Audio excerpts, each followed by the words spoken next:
We will first have Nikos, who will introduce European Horizon 2020 project, Fruit Fly IPM, that is directly related to the discussion topic of this afternoon, and that will be followed by 5 short presentations, about 5 minutes each, by several people that you see here, Hélène, Slawomir, Josep, Rui, and Anna, on different aspects that are linking up with fruit fly management.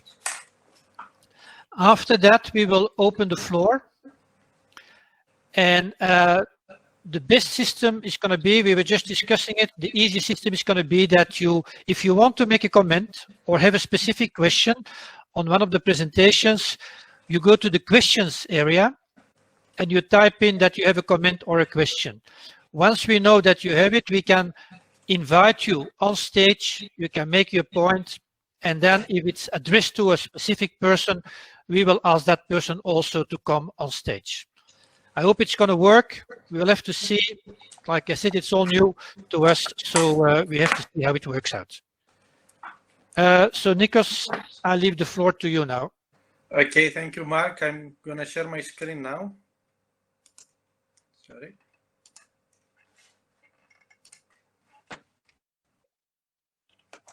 Okay, and I suppose that's it, and you can see my first slide. So, good afternoon, everybody.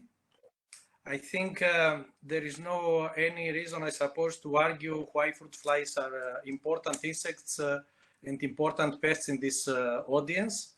In fact, all our professional life is on dealing with fruit flies, with tephridids, and then I move a little bit forward. And I think, although we all agreed on the importance of fruit flies, we need to justify the importance of fruit flies for Europe. So, and in fact, my presentation, as Mark mentioned earlier, it's to present a new project. It's a newly launched project. It's actually since last year. The title is In Silico Boosted Pest Prevention and Off-Season Focused IPM Against New and Emerging Fruit Flies. And we have on the spot fruit flies in Europe. Not all fruit flies, but specific species. And so what is the challenge and the problem that we need to address? It's new and emerging risks to European plant health that is posed by selected fruit flies.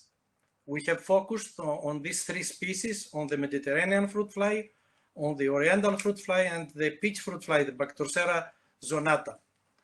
And for different reasons, actually, these 3 species are divided in 2 subjects. The one is the emerging pests, and we consider medfly as the emerging pest for specific areas in Europe, in more temperate areas. As we all know, medfly is an old resident of the coastal area of the European countries in the Mediterranean Sea, as well as in Portugal.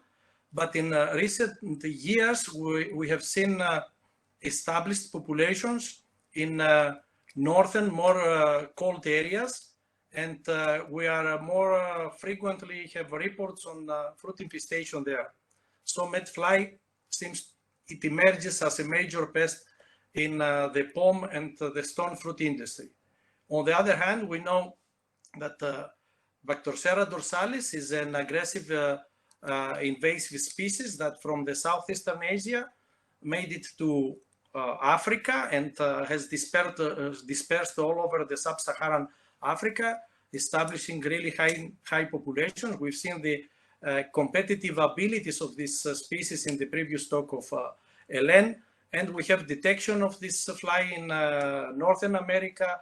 It is all over the Pacific Islands. In general, it's a really important species. And in the last few years, we have also detections in the European continent, and we are trying to understand whether we can have established populations or not. Then we have the Bactersera zonata. It's a similar invasion history with dorsalis in terms of the area of origin and the area of invasion. This is a less aggressive invasive species.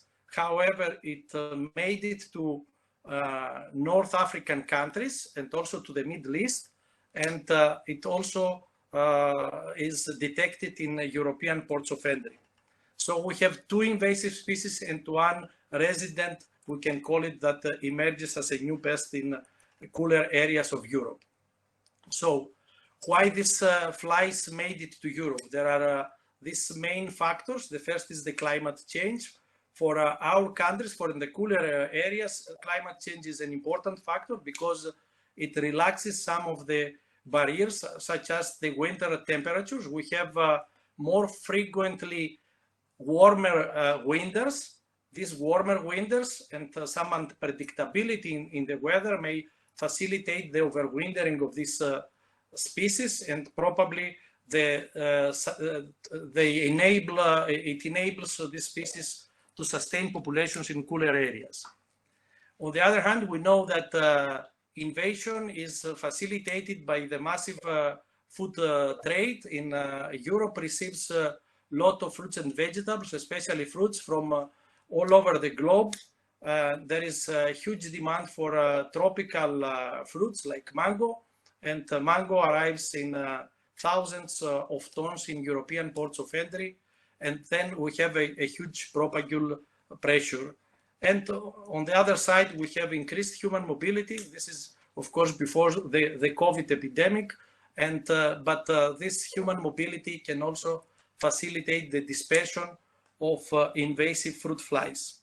So our project puts on the spot on all these different aspects and try to understand and to develop tools to deal with the invasive fruit flies.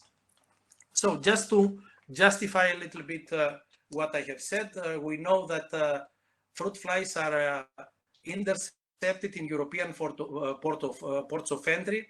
If we look on the graph on the left-hand side, let me take my laser here. These are data from Eurofit, and these are the total intercepted harmful organisms in Europe. And as you can see, fruit flies is a good proportion of all these intercepted organisms. It's from 10 to 24% of all harmful organisms are fruit flies in European ports of entry. If we focus on fruits and vegetables, this proportion increases to approximately 30%. The data on the left-hand side is from Eurofit again. For 2018, we had 1,069 interceptions in fruit and vegetables, and almost 300 were fruit flies. So, but it's not only to intercept these fruit flies. We often have problems to identify them to the species level. And this graph shows out of the total fruit flies intercepted in the European ports of entry, how many they have identified to the species level. It is really surprising, but this is a very low proportion that is sometimes below 10%. So we are intercepted fruit flies, but often we don't know which are the species that we have intercepted. And apparently we need to develop tools and to increase the efficacy of identification and of reporting. On another issue, tropical fruit flies, as I mentioned earlier, they are detected often in European countries. It seems that Austria has a really good data set on detection of invasive fruit flies, starting with Bactersera Zonata. I know that ALOS is presenting, and there is additional specimens from 2019 and probably from 2020 in the area. But as you can see in this part of the graph here, we have the years for detection for Bactersera Zonata. There are few specimens, but it's almost every year, one or few specimens.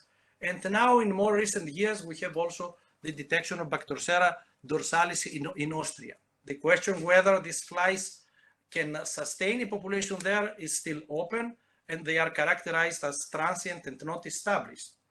The same cases for France. Now we have detection of dorsalis in different areas of France, in the Paris area, as we heard yesterday, but also in the southern part. And again, the same question comes up, whether the flies can have sustainable populations in this area. Similar is the case in Italy. We had detection in 2018 and last year. I'm not aware of what's going on this year in Italy, but this shows that fruit flies are detected in European ports of entry. It's probably because we have looked more carefully for the detection of these flies, and always we have this question mark on whether we have established population or not. So I can say that there is definitely breeding populations, but we don't know whether we have established populations or not from these flies. So this is another issue that regards Europe and the invasive fruit flies. Moving now to medfly.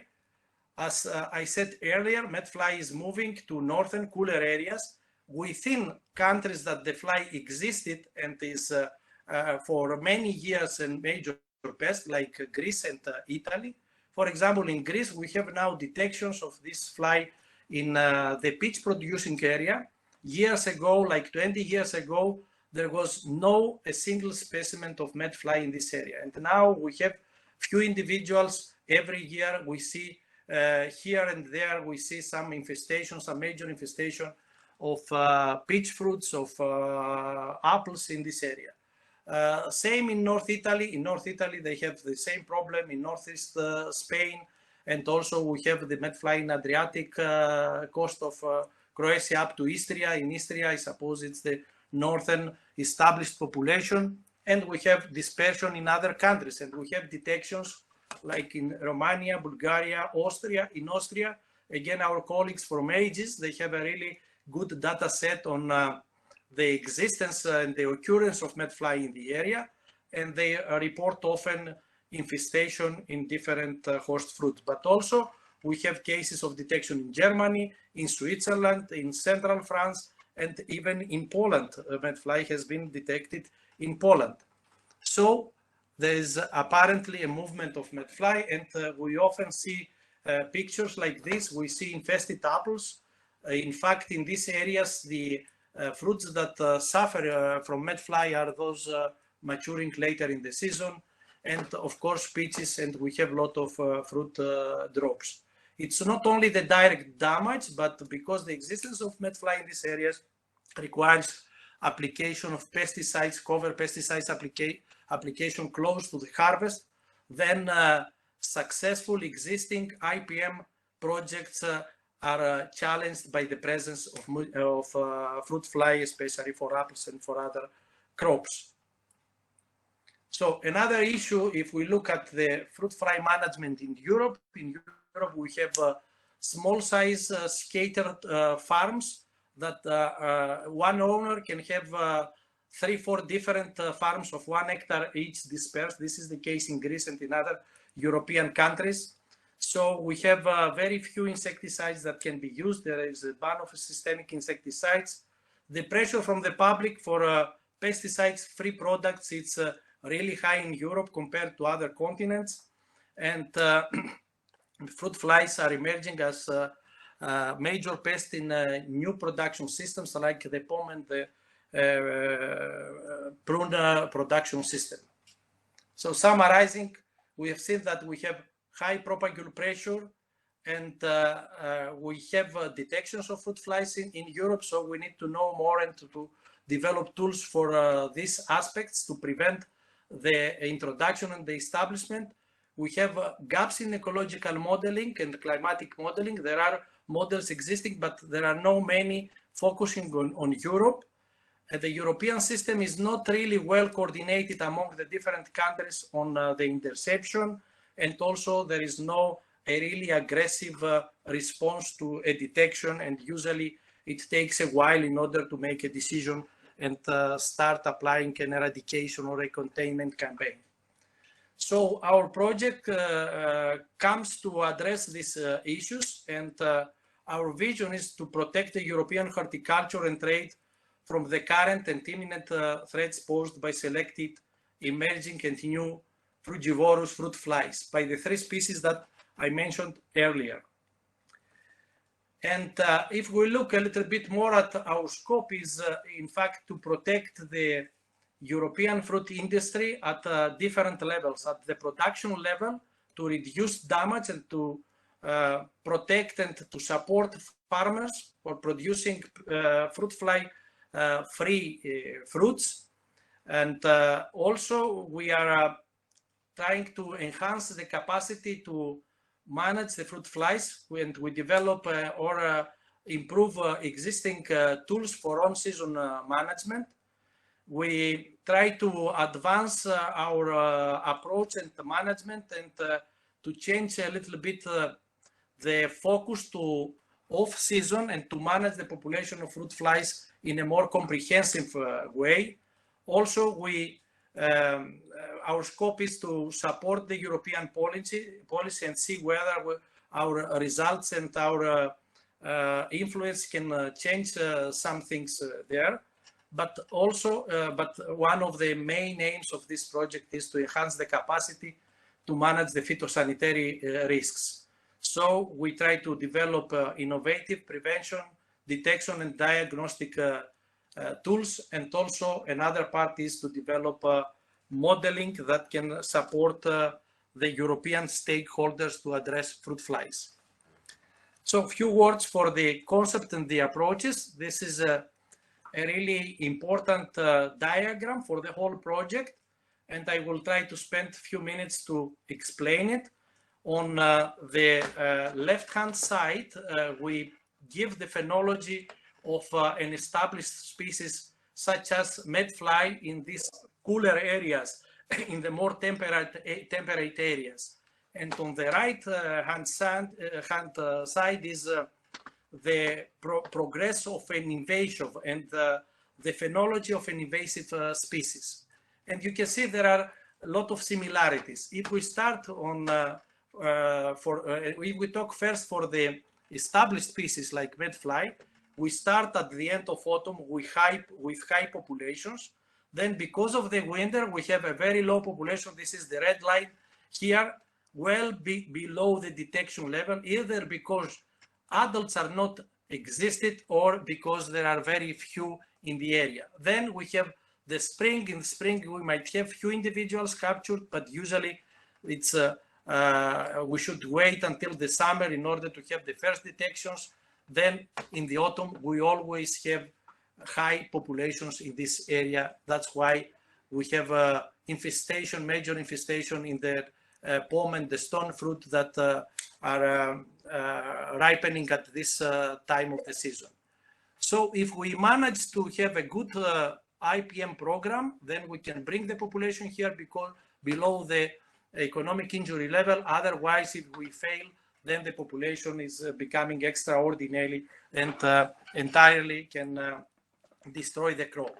If we go on the other side now, initially we have this black box here that we don't know when an invasive species has arrived in the area. We have only the interceptions that can take place in ports of entry, and then all of a sudden we have a kind of a detection. Then we have very few individuals. We don't know whether these are established or not. This is the establishment process, and after this has been concluded, I suppose then the flies, the invasive flies, emerge in high population densities, and if we don't react soon after the establishment, then they can go in a really high densities.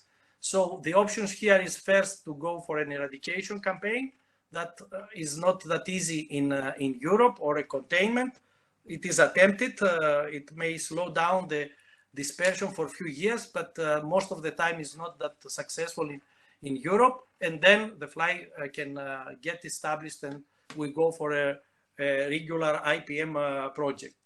So our approach here is first to work on the spatial modeling to understand which are the most vulnerable areas in Europe for having these flies established. On the other side is we need to understand where the fly overwinters and to model all this. Also, we try to develop novel tools for the prevention to help in the interception, to be more efficient in intercepting in cargo shipment infested fruits. So we have a really big part of this project devoted on the spatial modeling and on developing tools that contribute to the prevention, to interception, and on the other hand to off-season management. Then we are working towards developing detection tools. We have two different e-trapping systems that are developed by colleagues in Israel and in Italy.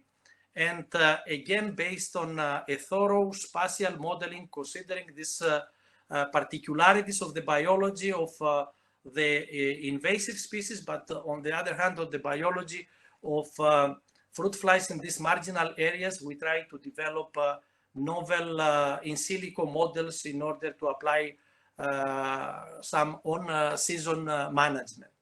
So our approach is based on generating new knowledge and working experimentally and understanding more on fruit flies in Europe to exploit these basic biological processes in order to develop more efficient control tools and innovative population modeling, and also to enhance, to improve, and to adapt the existing tools to our strategies. So the consortium is really big. There are 21 partners and more than 71 scientists. The list of the scientists is growing because we are recruiting people. There are 70 countries involved in this project, and we have 4 years to make a contribution to the field. The project, as you know, is coordinated by the University of Thessaly. So we have not only European partners, we have the CSIRO from Australia, we have the University of Stellenbosch from South Africa, and the Citrus Research International, again from South Africa. Then we have the Agricultural Research Organization on board from Israel. And we have the CIRAD, of course, it's France, but we have Hélène from the Reunion Islands. And we have also a group from China, from the China Agricultural University, and another group from the University of California, Davis. And the European partners, they come from Portugal. I'm not gonna speak for each one of them. Then we have 2 groups from Spain. We have a group from Belgium. We have a group from Germany. 2 groups from Poland, from Austria, from Croatia, and we have 2 groups from Greece and 1 group from Cyprus. This is, as you can see, a big, I would say, not a consortium, it's a kind of an organization. And we have on board a lot of expertise. We have people that work for years and they have experience in fruit fly biology, but also in the invasion biology. And also we have experienced people in ecological modeling, lots involved in pest management. And we have groups that can address the socioeconomic parts, the policy, and the communication. So this is the consortium. Our project is a multi-actors approach project. So we try to involve as many stakeholders as possible. Our database so far is it's quite rich. It's like 247, I think, participants, and coming from different sectors. And we would like to increase the number of people involved in this project. And the project started, as I said, last September. The kickoff meeting was in Volos. This is a picture of the group participated in the kickoff meeting. And again, as I said, this is a Horizon project supported by the European Union. I have not, although it's just 1 year since we started working, we do have some important data to report. There are some presentations and also posters in this team meeting. I wouldn't like to bring data in this presentation, but I would like to ask you to go to our web page and look at the Facebook, the LinkedIn, and the Twitter for our developments. And also for those of you who think you can join us and contribute as participants to this project, you are welcome. You can send a message to me, to Mark, or to others in the group, and we can include you in the list of participants. Thank you very much. Okay, thank you, Nikos. I would like now to ask Hélène to give a presentation on the fruit fly IPM in Europe and the team area, an overview. Okay, I hope it will be okay this time. I'll try share media.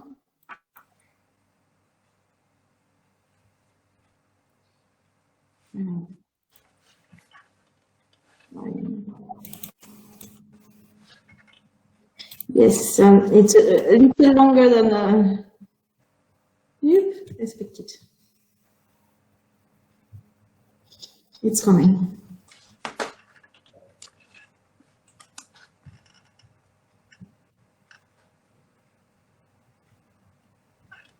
It's very, very smart. Do you see it? Okay.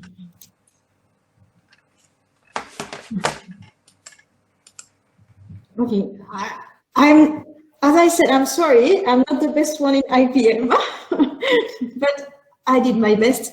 It's a very short, brief things about general things about IPM strategies, just for you to chat and to ask questions. So as you all may know, what IPM strategies are, start first by identifying pests and monitor the progress of the pests. Action threshold. And the third action in IPM usually is to prevent the pest. And the last IPM strategy is to control, of course, the pest, to reduce the amount of pesticides. So whenever the threshold that has been put at first in the action 2 is overhead, then it's at this moment that pesticide can be applied. But before, everything is tried not to use pesticide. So it was impossible to summarize whatever, so I just stayed very general. So, for example, why to identify pests? Why do we need to know biology, ecology, and location of these pests and monitor the progress? When you look at what have been published so far, it's very important to identify the pest, especially among the species complex. If you remember, all of you, Bactersera impedans, that was synonymized a few years ago by the whole team, by Mark Schutz and Tony and so many authors in 2015. But it took from 2003 to 2015 to be able to say it's exactly the same fly. And it has enormous impact on the trade and commercialization of fruits all over the world. So that's a very important thing to know and to identify really the pest. But you have also synonymization, but you have also the idea of complex of species. So resolving like the far complex, I just put this as just one hint, like among many of them. Resolving these far complex was very important as well to see the different fruit flies like Ceratitis rosa and Kilici, where 2 species instead of 1. So bioecology is completely, well, not completely, but quite different between these 2 species, and before they were considered as 1. So for export, it's got big issues, but also on presence in the cells. So better knowledge on the taxonomy is very important, but then better knowledge on the biology of the fruit fly. So host plant, life history traits, behavior. We heard nice talks about behavior also up to now, the mating, host recognition, and all these one fruit flies. So this is very important things in the strategy, IPM strategy, to know better what we are fighting for.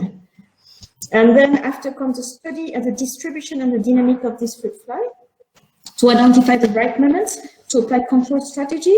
You heard just before Nikos saying about our project on FF-IPM, which is also trying to target off-season moments. So we need to know the dynamic of the pests in the orchards and the host fruit to target the right season to where we have the lowest abundance of population, to really try to diminish even more, to prevent it to start higher population when the better season is on. So then after knowing all this part, then you have to identify also vulnerable areas where it is very important to have more, to fight more, but also low abundance areas that will be targeted to grow crops and to prevent to have more invasions. So all these data are very important and are the first step for a really good IPM program. Then after it's a very, very tiny one, it's if you can, you have to put surveillance network, but also identify and set threshold, if possible, threshold that will help you to know when you have to apply more methods or even to spray if really needed. So I just took, Aruna, thank you for your presentation. I took the nice drops from your monitoring slides because she presented a really great presentation on monitoring and IPM strategy and everything for fruit flies and Bactersera Zonata. So the third step would be to prevent these ones. After we know better where they are, how they act, what their biology, then we need prevention. So to prevent, there are many different aspects that has been enhanced so far in IPM pest management. I think the first one is the sanitation prophylaxis. Collecting fruits is the first step for everywhere in the world to reduce the population on spot increasing. So in the orchard, vineyard hygiene, or by collecting the fruit or promoting the different devices has been done. So whether you use collecting by hands or completely destroying everything, in some countries like Hawaii, on Green Island, and in many countries that use this kind of augmentorium name, you see the device on the right side of the screen, that has been used for Bactersera Zonata or Zygodacus cucurbitae, to just take from the field the rotten fruits and put them in this device to let the parasitoids emerge.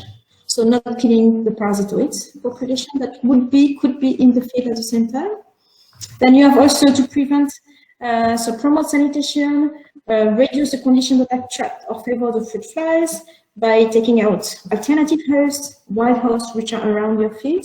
But you are also the mechanical barriers like fruit bagging, like protection against Ceratitis capitata on pitch in Europe is being used, or greenhouses like tomato fruit fly in La Réunion. We are using greenhouses to protect them, or greenhouses to protect from all the fruit flies invasions. So I just put very few examples because we don't have time. And of course, out of all this, of the first step and second step, you really have to inform and to work with the growers and train them to recognize, to better use the techniques and the different techniques. And it's a real interaction between the growers, the technical assistants on the different techniques that are the first step for trying to control these pests. So the fourth one is the control, which is my last slide. It's what you heard so far by the different presenters today and yesterday. You can use male annealing technique to deploy all these high density trapping stations for males. So it's male attractants like methylogenol, or that you're very well known for Bactersera Zonata, but you have Qlu, Trimedu, Egolu, Serralio, terpinyl acetate, and many other lure that can be really appropriate for just catching the male, attracting the males, and after you have to put inside a killer to kill the male profile being attracted. Then you also have to use the mass trapping of females by using lure or attractants, which would be a food-based attractant, to also have an impact on the female population. Then one that you're going to listen in a few moments by our colleague it's a promote biological control by the use of parasitoids or SIT techniques, which is being developed, like for example, Ceratitis capitata in Europe, in Spain, to reduce infestation in different areas. So when all these measures have been applied in different places, and our threshold are then, so this is only at this moment that pesticide application can be used as less as possible, especially when they are very efficient on very species. I think I have finished my very, very quick talk. Okay, thank you very much. Then I would like to ask Slawomir to present this short presentation. Is IPM a valid approach to fruit fly control in the European context? Slawomir, the floor is yours. We may have to switch after Slawomir straight to Rui, because I know Rui has to leave at 16:58. So Slawomir, please try to keep the time, and then Rui can still give his presentation before he has to leave.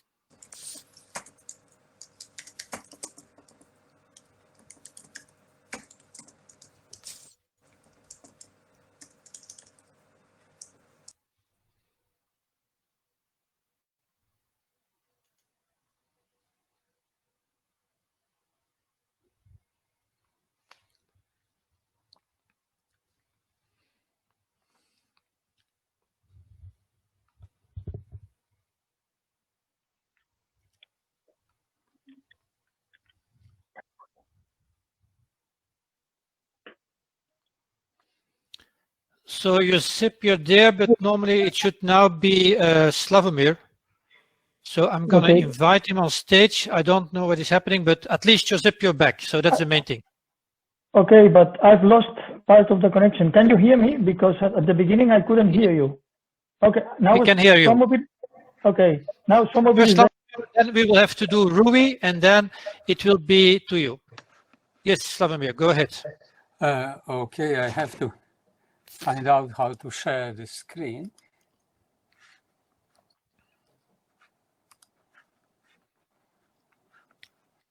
Okay, can you see it? It's loading, but at the moment it's a black screen.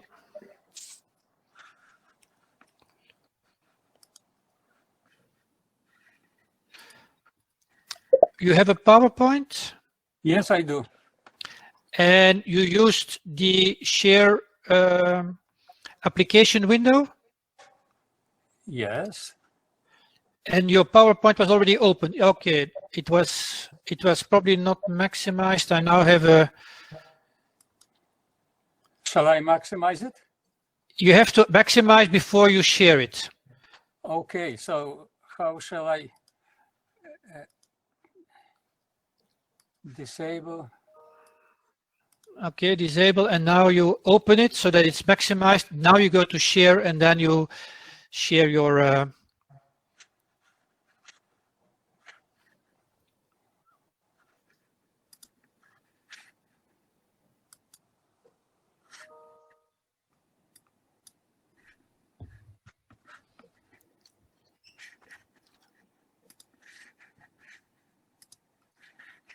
Wait a moment. Something.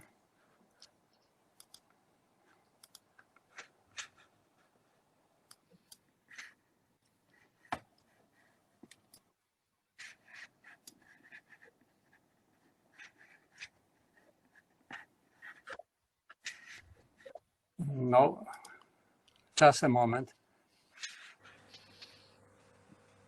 So Slawomir, you can do it without going to the presentation mode. Okay, just go as you did it, share your screen, and then open your PowerPoint in the presentation mode, and this will work. This is how I did it earlier. So shall I just share the screen? Yeah, share the screen, follow this share button at the lower part of your screen. Yes.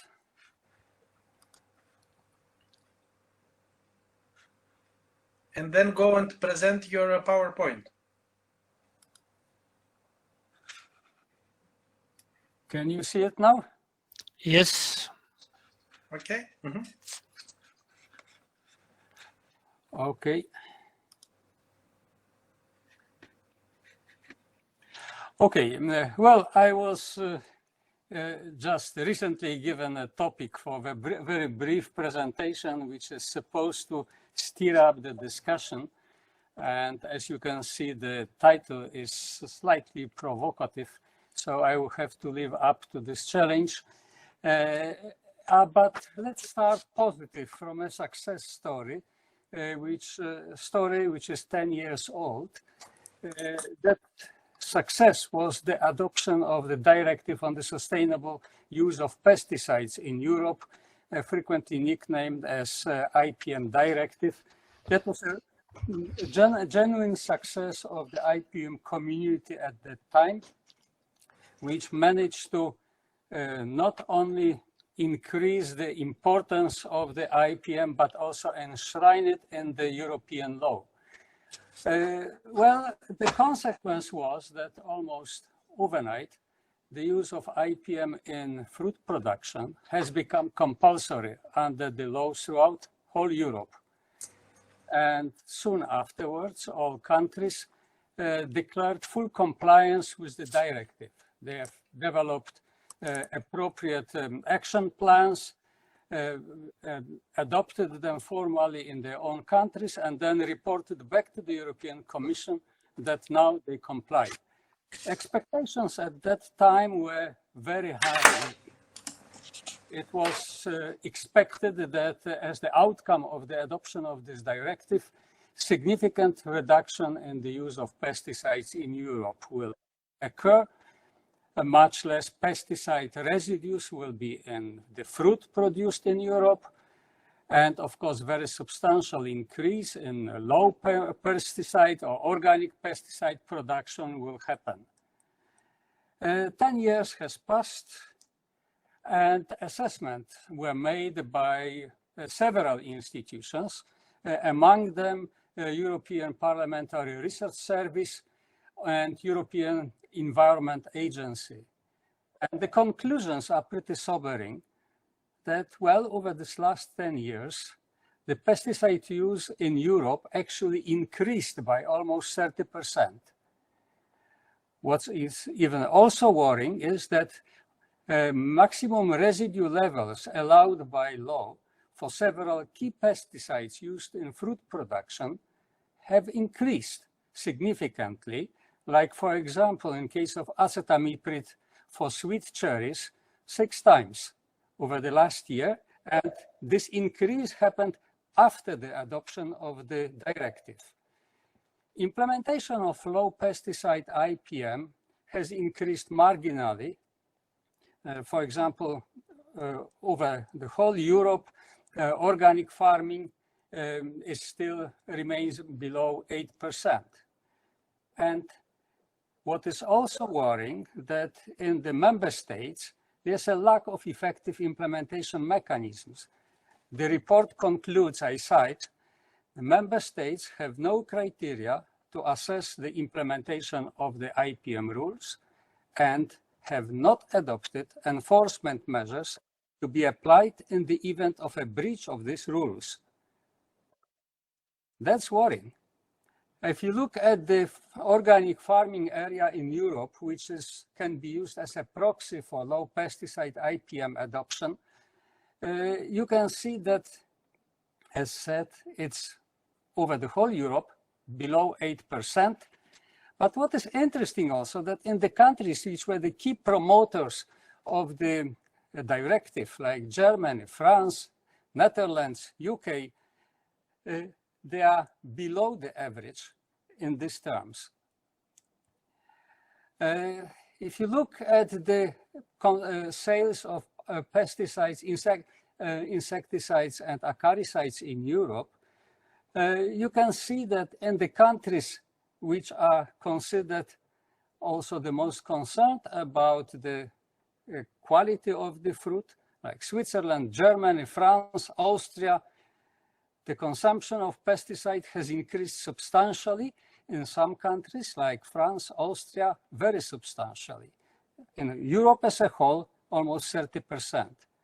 But what is the most interesting to discover is that before the directive in 2008, for several fruits, like let's take sweet cherries as example, the emerald threshold was 0.025 ppm.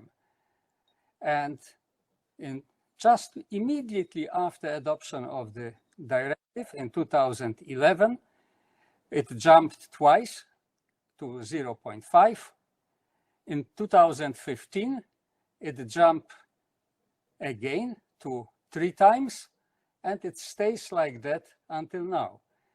In case of apricot, there was a 0 MRL before the directive, and now it's increased up to 2 ppm. And if you look at the literature, Luzic in 2014 empirically demonstrated that with the recommended spray of acetamiprid, only 1-2 days post-application, concentration of acetamiprid in sweet cherries already approximates 0.5 ppm, which is MRL doubled after the directive. Now, with living tree biomass, we can even make a very approximate rough calculation that with living biomass of trees estimated in Switzerland at around 25-30 tons, plus about 10 up to 30 tons for fruit, almost immediately after the spray, the residues will be below the current MRLs. This, based on that, you can calculate approximate IPM threshold, a threshold of MRLs which force you to use IPM and care about post-harvest period. This threshold can be calculated roughly at 0.5 ppm, which means that these MRLs, which are now in force in Europe, are several times for some fruits, not for all, of course, but for sweet berries, for apricot, for blueberries, blackberries, and so on, a few times above the IPM level. And this threshold means that if MRL is above 0.5 ppm, that de facto eliminates the need to respect pre-harvest periods and even to worry about any IPM. You can spray 2 days before it was experimentally proven and based on this calculation, and still comply with all the regulations and claim that your fruit is produced according to IPM principles. To conclude, not to stretch the presentation too much, of course, by necessity, because of time constraint, is not very detailed, and there are many exceptions from that's what I said.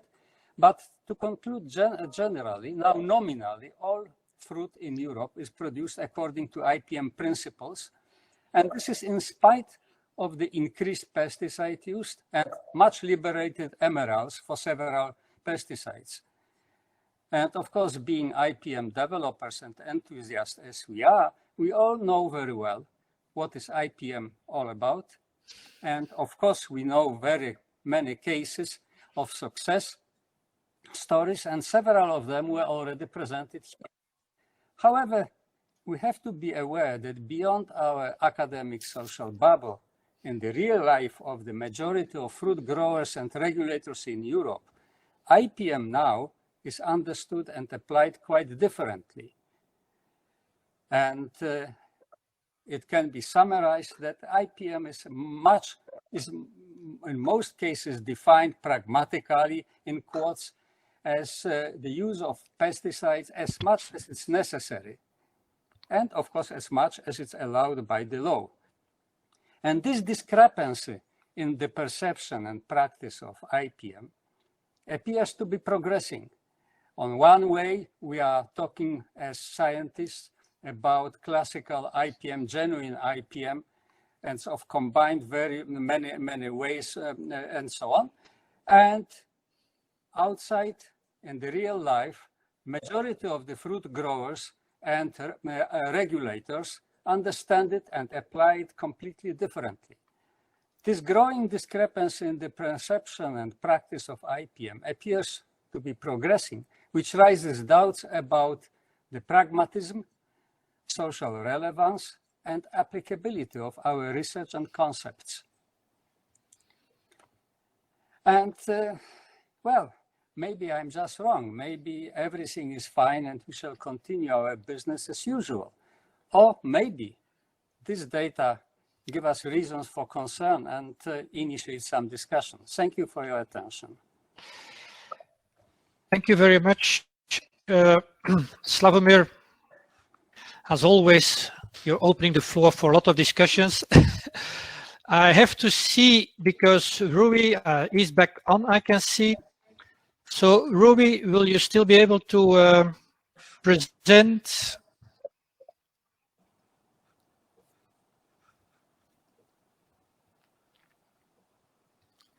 Because he lost the connection, I can see he's present, but I cannot invite him. Invitation not available. Yes, well, maybe Slawomir, I'm going to remove you. I don't know if that's going to help. No.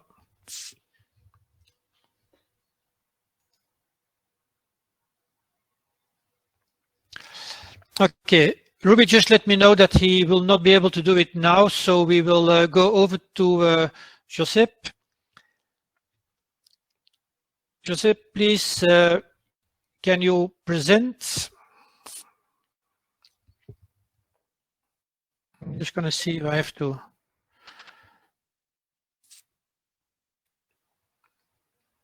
Hear me? Invite you on the stage, yes. Okay, then I'm going to share the screen. Yes. It works. Coming.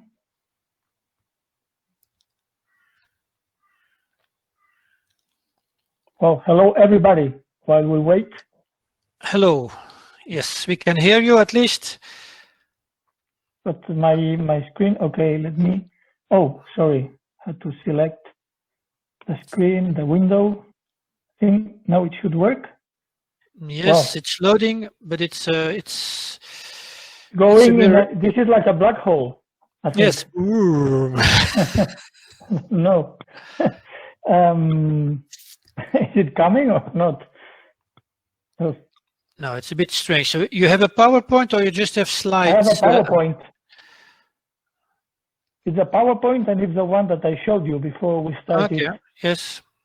So I don't know. Shall I stop sharing and share it again? Stop sharing and try again. And if it doesn't work like that, you can try with share your entire screen or application window, one of the two. I was using the application window. Okay. But it's it's a black hole. But do you have your PowerPoint open? Is it maximized? Yes, it's maximized. Then you will have to go to the option like Nikos said. Can you see it? Or? Change your screen. Sometimes it helps. I don't know if you see it in different screens. No. I have one single screen. Mm-hmm. I don't know, because before it worked. It's probably Slawomir that needs to try now. I'm going to share screen again.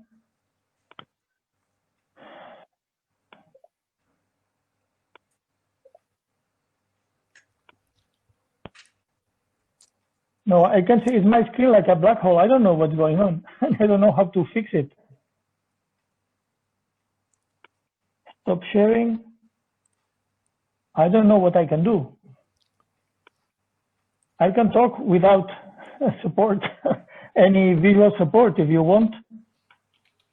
Share screen. Now, wow.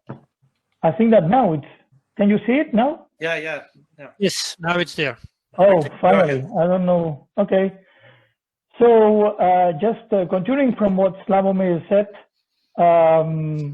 well, I had to focus on alternatives to insecticide applications.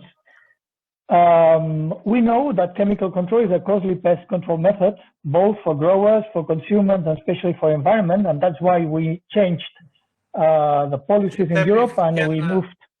Sorry? If you can present your PowerPoint. You cannot see it? I see, but it's not in the presentation mode. And how can I do that? Because if I minimize, wait, No. what I... Yeah, go ahead.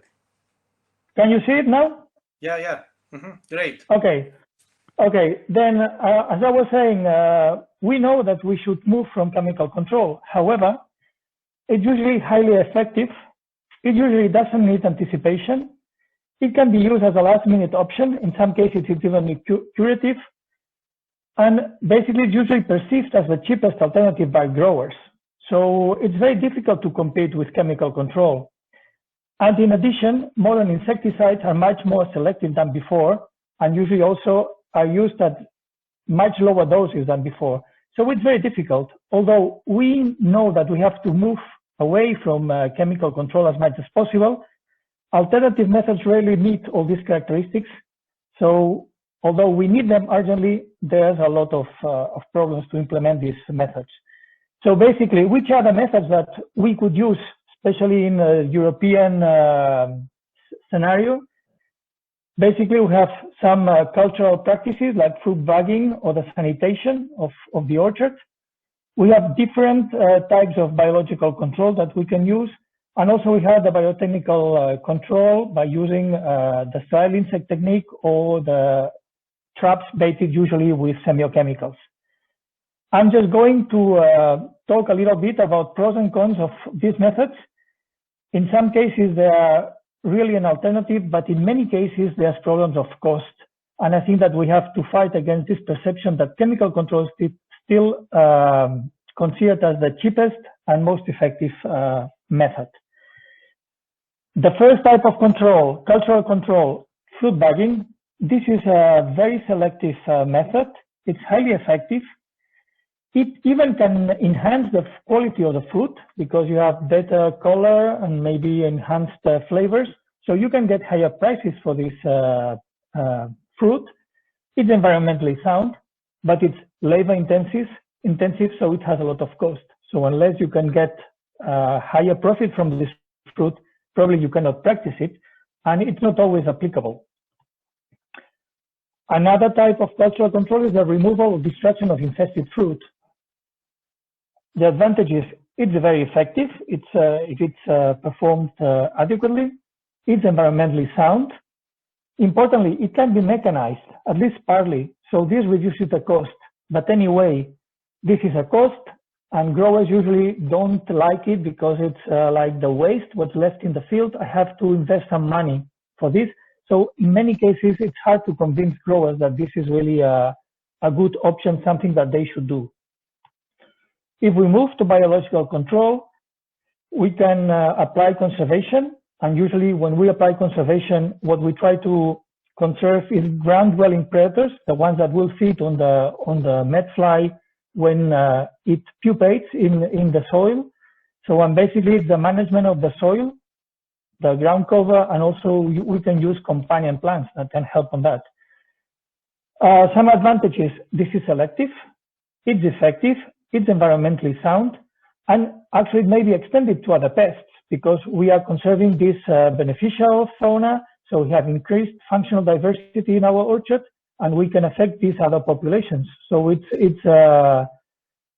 you can fix more than one problem at once. However, this will make you incur in additional costs because you have to take care of these plants that you will have in your orchard. You have to water them, you have to apply fertilizers, make sure that they're not competing too much with your crop. And also another problem is that sometimes they may enhance populations of other potential pests. So it's critical to know which species you are introducing in your orchard to do the right choice. And this sometimes can have these two sides. So you have to be very careful about what you do. And sometimes we don't have this information. Another type of biological control that we can use is the inundative biological control, usually with entomopathogenic fungi or entomopathogenic nematodes. The advantage is it can be very effective. Same as before, it may be extended to other co-occurring pests, because usually, and this is a disadvantage of this method, is that sometimes you can have side effects of non-target organisms. And among these non-target organisms, we can have some beneficials. So again, we have to be very careful when we apply this type of technique. Another problem is that sometimes the doses required for control are too high, and this makes the cost of these techniques not practical for use. So we have to keep on working on this type of method or this type of natural enemies, because they could be a real alternative if we know how to use them correctly. And the third type of biological control that we can use and has been used in the past very often against fruit flies is classical biological control with the natural enemies which are exotic and are imported, reared and released in the area where the pest is a problem. The advantages of this method, if properly performed, is that it's selective, it is specific, and very important for growers. It's self-sustaining, so they don't have to invest on that, because once the natural enemy is established, it will breed and will establish and no problem to keep on working if we don't do nasty things to these natural enemies. Which are the disadvantages of this method? Well, there's a limited effectiveness. So far in Europe, I'm not aware of any natural enemy of fruit flies that has been successfully introduced and with high effectiveness. There's some environmental risks associated to the introduction of these natural enemies, because once you introduce it, if it establishes, it's irreversible. And there's also some legal constraints, like now we have the Convention on Biological Diversity and the Access and Benefit Sharing that limits the use of this type of biological control, so are very limited. And at these days, it's preferable to work on indigenous natural enemies. So better to work on this inundative biological control with entomopathogenic fungi or nematodes, or the conservation of the natural enemies that we have in the orchard. The last type of method that we could use as alternative to insecticides is biotechnical methods like the straddle insect technique. Advantage is it's very specific, environmentally sound, and it's compatible with many other control methods, even with chemical control. If the releases are combined and you know what you are doing, and you can make them compatible. The disadvantage is it's quite expensive, so you need a lot of money to carry this type of programs, and usually these programs are sponsored by governmental agencies. Otherwise, it's very difficult to keep on these programs. And of course, it's an area-wide approach. You cannot. This is not an alternative for an individual grower. And the last method that I wanted to introduce is the traps, the semiochemical baited traps. The advantage is, even when using pesticides, the amount of applied insecticide is several orders of magnitude lower than in conventional pesticide use. So this is interesting, even if you have to use insecticides, and these insecticides are localized in the trap, so you make this application selective. However, even with this selectivity, you cannot avoid some side effects on non-target organisms. You have to service them periodically, which is an additional cost, and same as before, this is an area-wide approach. So you have to make sure that growers in a region are applying this method. So this is, well, again, this is just a summary of the methods, and I just wanted to highlight these methods that can be used. Some of them are being studied in our project, but I think that we have some food to think and to discuss and how this could fit in our IPM schedules. So that's it. So now, Mark, if you want to get rid of me, you can do it. Okay, thank you, Josep. I'm gonna kick you out. And then there's a problem with the connection for Rui. So I would go over straight to Anna. Anna, can you present your short presentation on the economics behind fruit fly management, please?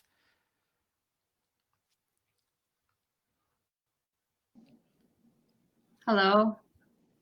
Yes, there you are. I'm here.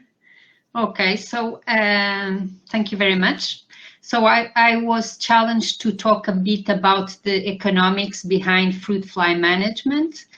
And okay, there's actually a wide body of literature regarding economics of fruit flies and from different perspectives, scales, temporal and geographic, and with very different objectives. So here I'm actually focusing on the importance of economics of fruit flies to evaluate different alternatives for fruit fly control. And one of the tools that I've been working on is the cost-benefit analysis.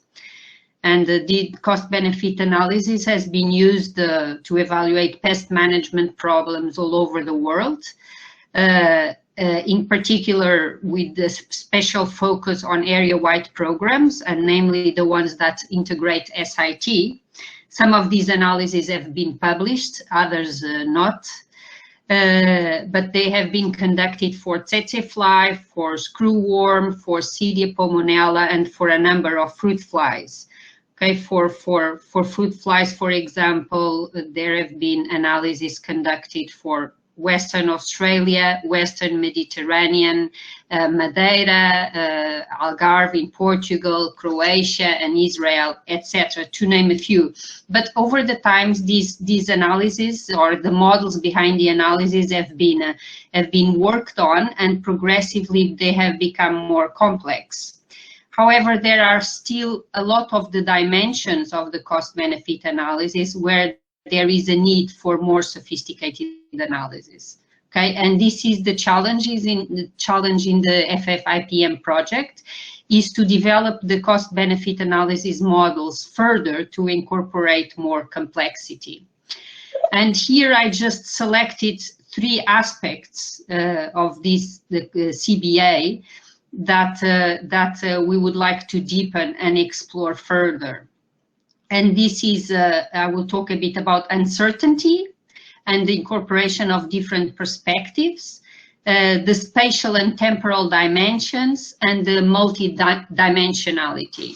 So the cost-benefit analysis gives us a way to assess all the costs and benefits and attribute a monetary value to each of them as objectively as possible. But of course, we know that there's a lot of uncertainty in these values. So for instance, you know, to take an easier example, we may not be sure about the costs of an alternative methods because it is still being developed from the technical point of view. And we also don't know the probability of invasion of a certain species and the damage it will cause. So there are many ways we can account for this uncertainty. One of them that has been explored is sensitive analysis, for instance. So this allows testing the model with a range of different values to indicate how some variables could affect the outcome of the analysis. Okay, but there are many others and maybe other more useful that we should explore. Another important debate is that, of course, different stakeholders may have different perspectives on the importance of fruit flies and the control methods and the value that we should attribute to each of them. So another important concern of the research and developing the cost-benefit analysis is how to find a way to incorporate these preferences in an objective way into the cost-benefit analysis. Okay, then there is the second issue I mentioned, the spatial and temporal dimension. So I will try to share, okay, the PowerPoint with you. Am I sharing? Nikos? Yes, Anna. Yes, yes, you are. Yes. Okay, thank you. Anyway, this is just to illustrate my point about the spatial and temporal dimension. Obviously, the temporal dimension is important because we want to calculate costs and benefits over time. This is important, especially for technologies that have a high initial investment, or also to model the dynamics of an invasive species. The spatial dimension, that is the one that is illustrated in this slide, is to calculate the costs and benefits over different regions and countries. Okay, it is important for economies of scale, for instance, but also to take into account the climatic potential, pest population dynamics, and distribution patterns. Okay, and this can be done by incorporating spatial modeling within the cost-benefit analysis. Okay, and one of the things we will try to do is to link the spatial models that other colleagues in the team will be developing under FF-IPM, and find ways to incorporate them and link them to the cost-benefit analysis. Okay, second point is about multidimensionality. So I said that cost-benefit analysis have come to incorporate a wider number of variables of the time. They are multidimensional. So we have economic, social, environmental, political dimensions. But not all of those have been explored in the same depth. So we want to go further in the dimensions that were not that worked before. Okay, so this is an example of the generic fruit fly economic model, and okay, so here you have mainly the direct costs and benefits of a pest management project. So you have the costs of the alternative strategies we want to assess. In this case, it was this bait sprays and the SIT. And the benefits in terms of production gains, of quantity, of quality, of value, and of opportunities for export, for instance. So new alternatives are systematically compared with present control alternatives, like pesticides. So in the evaluation of these costs and benefits, we want to actually increase the level of detail by taking into account diversity of the ecological systems, the specificity of farming systems, and the trading circuits. Okay, so we want to develop this part of the model further in close connection with the other groups in FF-IPM. And in addition to that, we want to look deeply into the indirect costs. Okay, so what is sometimes called externalities. So the main ones are environmental and health costs of pest management options. So these are costs that are external usually to the main decision makers, and usually they are absorbed by society.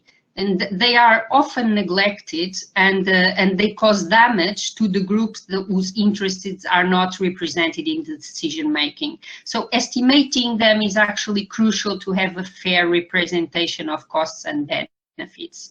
And again, there are several ways of doing this. One of the examples I'm sharing here with you is the pesticide environmental accounting tool developed by Leach and Mumford. And it's just a simple way to estimate indirect impacts based on the toxicological characteristics of pesticides. So it estimates health effects on pickers and applicators, and on the environment by estimating the effect on fish, bees, birds, beneficials. This model, for instance, was developed based on the work of previous researchers, but it uses estimates that were done, a lot of them, a long time ago. So okay, it's also a simplification of the reality. So there is also a need to revisit this model and bring them into the cost benefit analysis. So I will stop sharing. Hopefully, yeah, I'm still here. So, okay, just to say that I don't know how I am for time, but that really some of the effects that have been considered before in a more restricted way are really the social effects. And very often pest management programs largely depend not only on producer decision, but also on public support, public financing, accountability, legislation, etc. So the problem is then estimating the social benefits of pest management options, and also including how the welfare gains will be distributed amongst different groups. Okay, is my time over? As good as. I can conclude.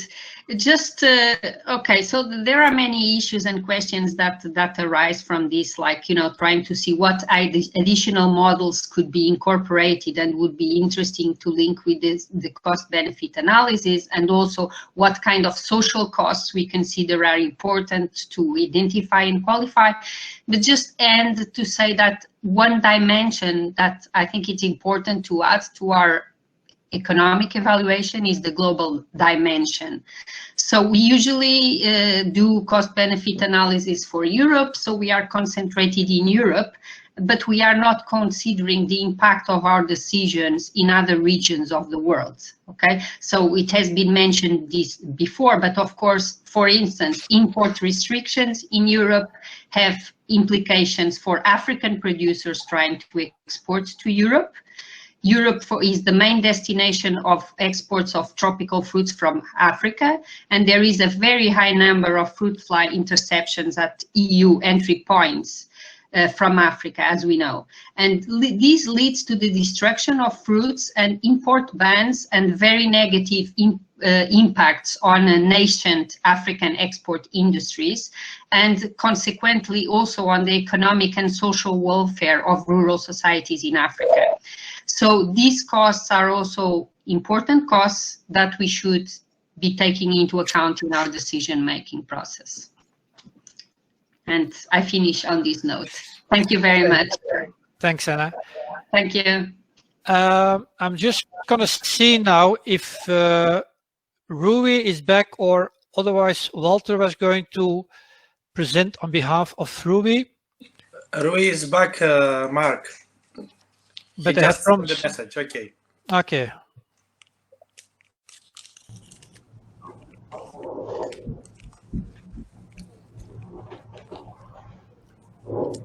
Okay, it worked. Good.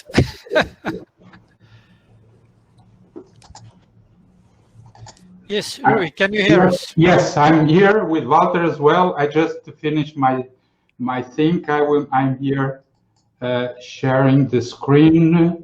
Let me check what I can put here.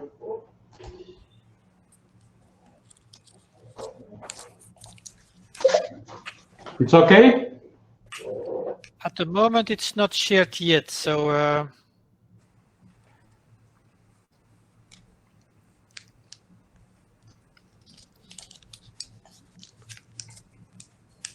Not yet? No, I can't see it.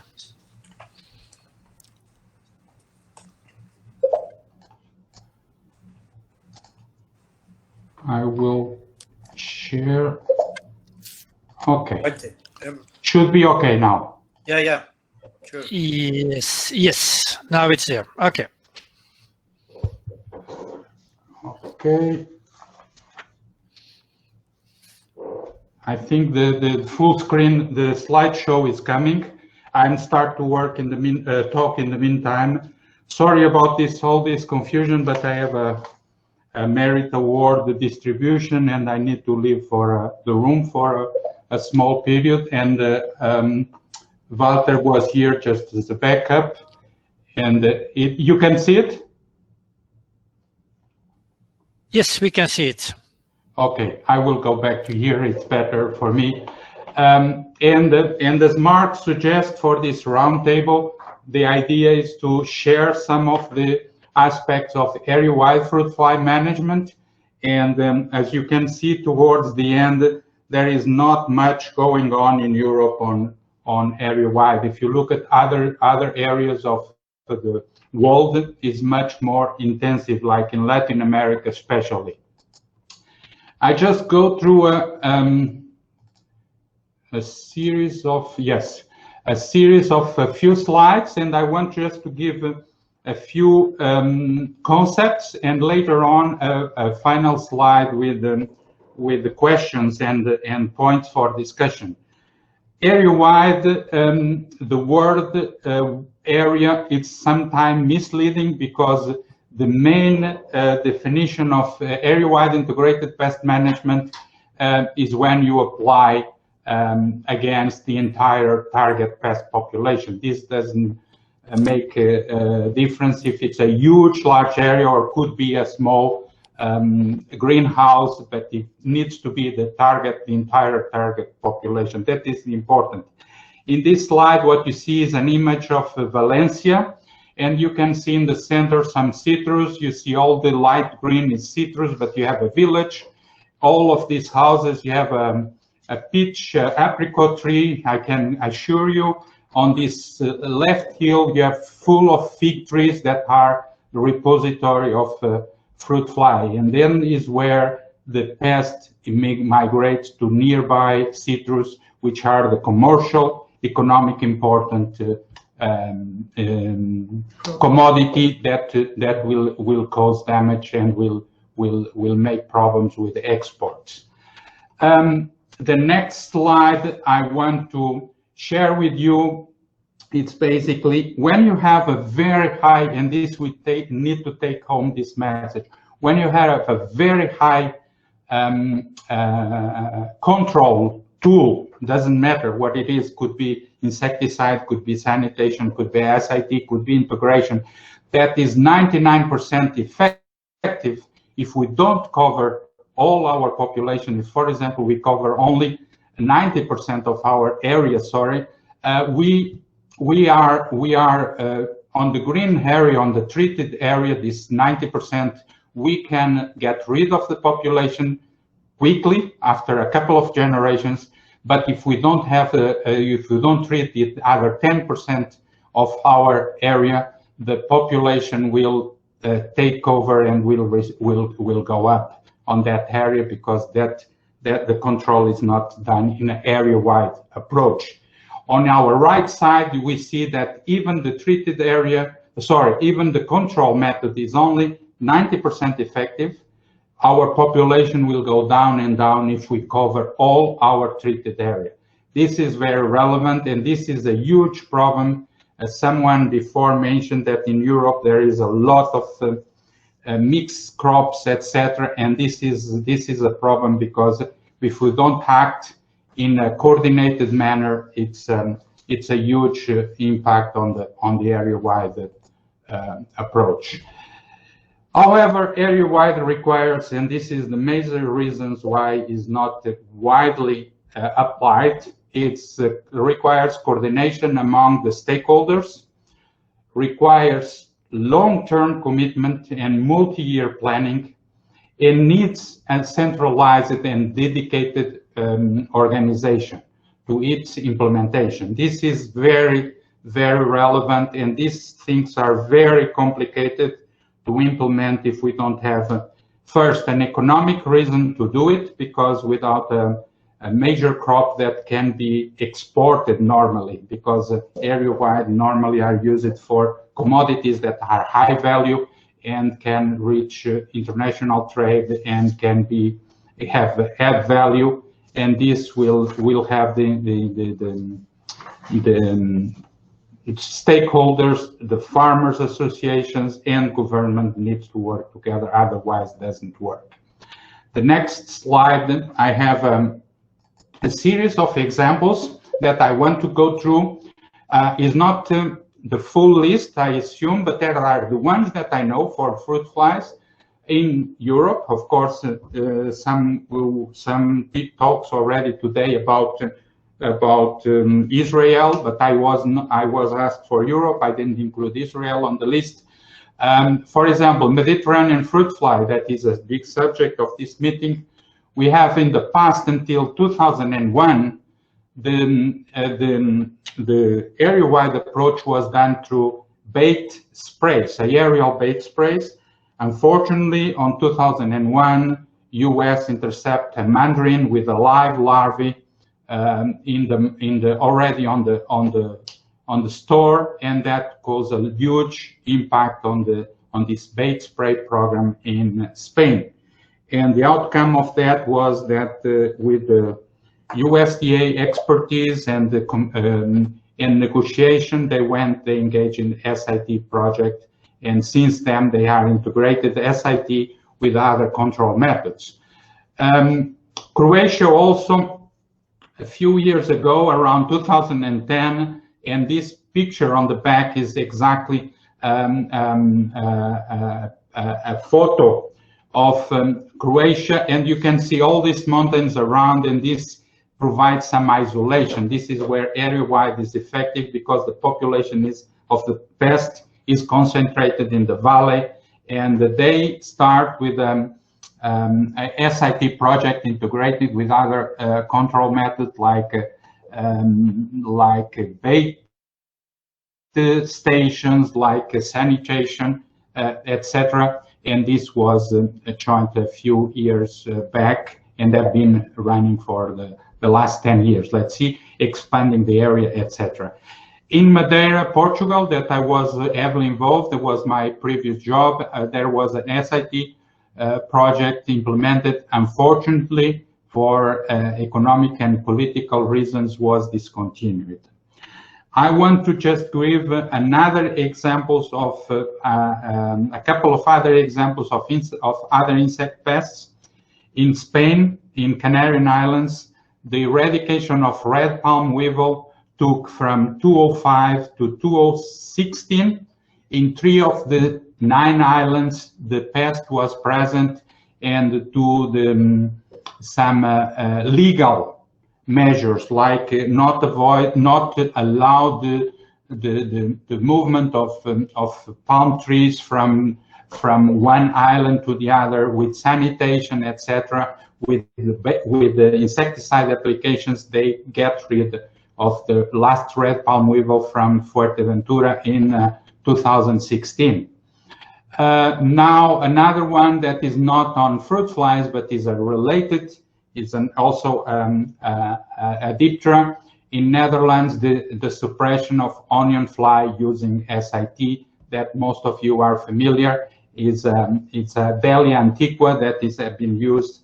This is a species that is only present in the fields when onions are in the field as well. They have a synchronization with the host, and the mass rearing is done all year round. Is using temperatures they can stockpile and then pull out and release the flies in the field.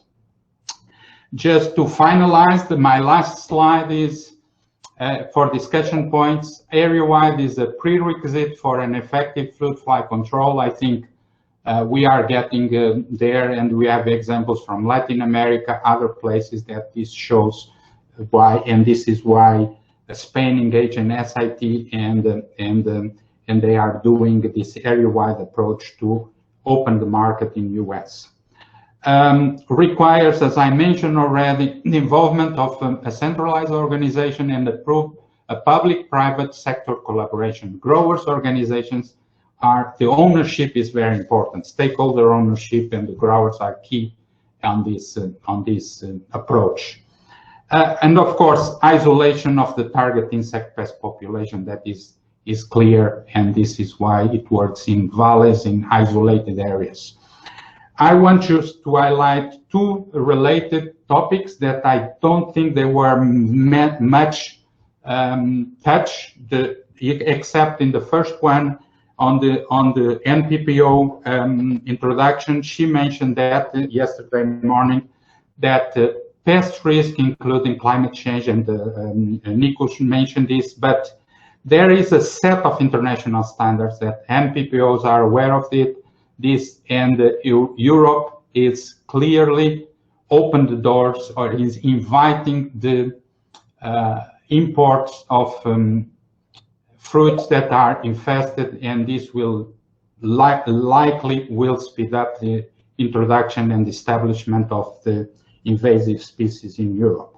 There is a set of standards that can help these European countries to take some actions and prevent this. It's not only detection, but we can work even before the detection. Then the second and last point is male annihilation. Was touched, for example, Hélène mentioned it, but she didn't mention that it's not allowed to be used, methylogenol to be used as a male annihilation in Europe. Europe law does not allow that. And if we have Bactersera dorsalis coming, if we don't have this tool, we will be in deep, deep trouble. This is my last message. Thank you. Thank you very much, Rui. I'm glad you still made it and we could hear your speech.